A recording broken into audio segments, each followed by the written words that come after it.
So what's up guys, welcome to another video. Happy to have you on here. So today we're going to be discovering another amazing JavaScript library, or in this case a React library, which is going to do something very interesting. So today we're looking at Preact. So it's like React, but they just added a P in front of it, so it comes out like Preact. I guess that's how they pronounce it. And it's a very little library, kind of just a fast 3 kilobytes alternative to React, if you can say so. So it's a modern API, like it says. So fast 3 kilobyte alternative to React with the same modern API. So I guess it's trying to replace React and just has a way less storage for it. So yeah, so this is it. It's kind of very easy. You can easily switch from React to Preact, and it shows you a little bit how things work here. So there's a code of how you are going to implement it, and it's kind of easy and just straightforward. You know, you are able to implement your components with very minimal code.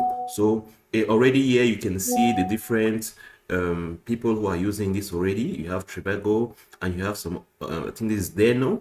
It's powered by Deno, Trivago, and Chrome. It's funded by Chrome. I kind of read Chrome Frameworks Fund, yeah, and some other notable names out here. So when we read through the information we get about this, we see it's a different kind of library, closer to the DOM, small in size, big performance, portable and embeddable, and instantly productive. So it's an ecosystem compatible as well. So you can easily see it in action as well. So just with this little bit of code, we're able to implement a to-do list, which works already very well. You know, just with this little code snippet, you can already see it working. And so this is how you kind of implement it. So straight up here, you can see that just with some minimal code, you're able to get the same results as React. So again, you see some other minimal code, fetch GitHub stars. And so just with this code, you're able to fetch the information. So it's kind of really fast, like it says, and I guess it's promising. And so if you're ready to dive in, you can head straight away to preactjs.com and you have a look at it. So let's just kind of see what it means to switch from React to Preact. So here's a little documentation about it, you know, a few components, and you see how it can be done. So I'll not try to bore you with the details, but I just wanted to present to you this little library, which is kind of a refresher from React, you know. And so with this, you're able to have the same results as React, but with way less code. So as you can see from the number of stars, let's try to check out their GitHub and see the number of stars, if it's popular or it's not.